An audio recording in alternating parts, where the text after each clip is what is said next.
Kali ini kelompok saya yaitu Cesar, Azam, Aidin, Ayunda, dan Ulfa ingin mewawancarai Ibu Sri Lestari sebagai Kadar Dasa Wisma.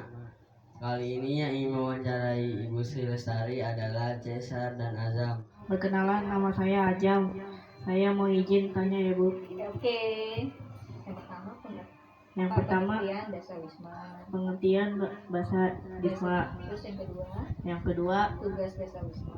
Tugas bahasa Wisma. Terus yang ketiga berapa lama Ibu menjadi kader Dasa Wisma.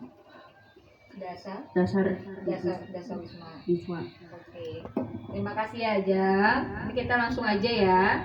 Yang pertama adalah saya dari nomor 3 dulu ya. Yang pertama saya sudah kurang lebih 5 tahun jadi kader Dasa Wisma, yaitu dari pertengahan 2019. Nah, sekarang yang pertama adalah tadi pengertian Dasa Wisma. Pengertian Dasa Wisma itu adalah Dasa itu 10, Wisma itu adalah rumah. Jadi Dasa Wisma itu secara gampangnya adalah pendataan 10 rumah. Tapi hierarkinya, di realnya itu kita pendataan 10 sampai 20 rumah yang kita data. Ya, terus yang kedua adalah tadi apa? Tugas Dasa Wisma. Nah, tugas Dasa Wisma itu adalah mendata warga. Kemudian kita menyampaikan semua program-program Pemprov DKI kepada masyarakat supaya masyarakat itu tahu program DKI itu apa sih. Nah, terus yang ketiga adalah kita menggerakkan warga agar terus serta dengan program pemerintah. Terus yang keempat adalah kita pelaporan berupa data. Kita ada aplikasi sendiri untuk Dasa Wisma. Terima kasih aja. Nama saya Cesar, saya akan menanyakan kepada Ibu Sri. Bagaimana keterkaitan sila keempat Pancasila dengan Desa Wisma? Sila keempat apa? Katanya ini dipimpin oleh hikmat kebijaksanaan dalam musyawarah perwakilan. Oke, saya jawab ya. Jadi Dasa Wisma dengan sila keempat Pancasila itu kan kita titik beratnya adalah di musyawarah. Jadi ketika kita misalkan pendataan atau gampangnya adalah program bansos ya, kita ambil contoh program bansos.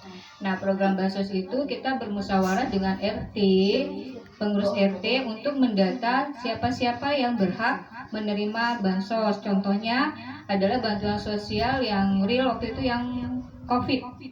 Nah, COVID itu kita bersama Pak RT kita mendata warga-warga yang tidak mampu secara ekonomi untuk menerima bantuan sosial berupa sembako. Demikian.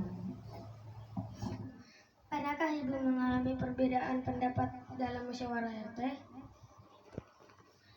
Terus yang keenam, apa peran serta Ibu Sabang Kader Dasa Wisma dalam masyarakat? Oke. Saya jawab ya, untuk yang nomor 5 yaitu pernahkah saya mengalami perbedaan pendapat atau pandangan dalam musyawarah? Itu pasti ya, pasti ada. Kayak misalkan tadi untuk menentukan mana sih yang berhak dapat bansos, mana yang enggak gitu kan. Misalkan RT mengajukan si A, tapi secara SOP dia enggak masuk. Nah, kita cari jalan tengahnya seperti apa. Terus yang mau pakai contoh kasusnya misalkan gini. Si A kakaknya RT 9, tahu kan kakak, kartu keluarganya RT 9, tapi dia tinggalnya nggak di sini gitu loh. Nah, jadi kami memutuskan tetap didata di bansos sebagai penerima bansos, tapi tidak terima full, melainkan hanya setengahnya saja, dan itu berdasarkan kesepakatan kita bersama. Jadi kalau kita berbeda pendapat di musyawarah, kita cari jalan keluarnya itu, kita cari ya udah sama-sama, tidak boleh saling menyalahkan. Nah, terus yang keenam, kemudian peran serta saya sebagai kader Dasa Wisma di masyarakat, yaitu yang pertama adalah kita harus mendata. Saya harus mendata nih kondisi, mulai dari kondisi rumahnya, kondisi keluarganya, kondisi administrasi kayak surat-suratnya lengkap atau tidak gitu loh. Karena pemerintah DKI Jakarta itu ada program untuk pendataan satu pintu, di mana diharapkan dengan Dasa Wisma mendata itu pemerintah DKI Jakarta itu tidak ada satupun warga yang tidak terdata seperti itu. Jadi ini berkaitan nanti dengan bantuan sosial seperti KJP, tahu kan KJP sama KLJ, PKH, BNPT supaya tepat sasaran seperti itu. Terus lagi selanjutnya apa? Dan pertanyaan ke-7 ya Bu.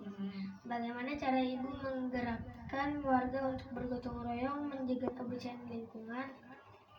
Dan ke-8, berikan contoh kegiatan sosial dasawisma dalam masyarakat. Oke. Ya, nomor 7 untuk bergotong royong itu kan kalau kita biasanya kerja bakti. Nah, itu ada program dari kelurahan. Per RW itu sudah dijadwalkan untuk kerja bakti. Biasanya nanti kita akan infokan baik melalui surat, selembaran surat itu, ataupun melalui WhatsApp kepada anggota, kepada perwakilan warga yang ada di RT 9 RW 3. Kemudian yang nomor 8 yaitu contoh kegiatan sosial dasawisma dalam masyarakat itu yang kemarin waktu ada gempa Cianjur. Tahu kan gempa Cianjur? Nah, kami sepakat untuk mengumpulkan pakaian layak pakai yang kita ambil, yang didonasikan oleh warga, kita kumpulkan seperti itu. Kemudian kita salurkan langsung ke korban gempa Cianjur. Ya. Pertanyaan ke-9. Ya. Adakah warga yang tidak mau didata? Dan pertanyaan ke-10. Bagaimana sistem kerja dasawisma? Oke.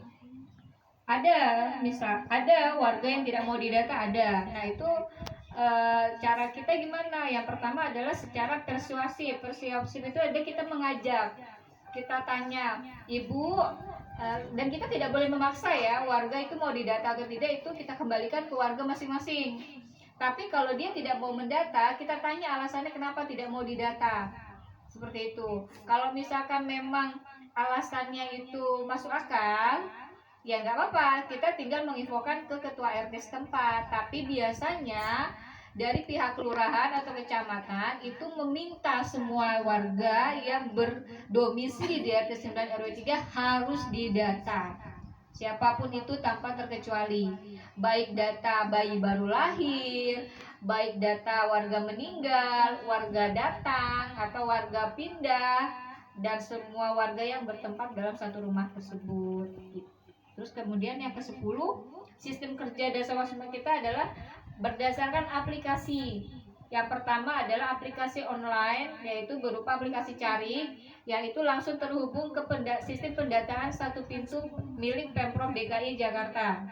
Yang kedua, kita bikin laporan bulanan tentang perubahan warga di lingkungan RT 9 RW 3, meliputi berapa rumah yang kita data, berapa jumlah kepala rumah tangganya, kepala keluarganya ada berapa, kemudian jumlah individunya ada berapa. Sudah jelas belum? Oke, terima kasih ya Cesar Ajam. Sama-sama. Terima kasih kepada Ibu Sri Lestari karena sudah meluangkan waktunya untuk menjadi narasumber pada kegiatan hari ini. Terima kasih kepada teman-teman juga yang sudah menemani tugas hari ini. Terima kasih. Assalamualaikum warahmatullahi wabarakatuh.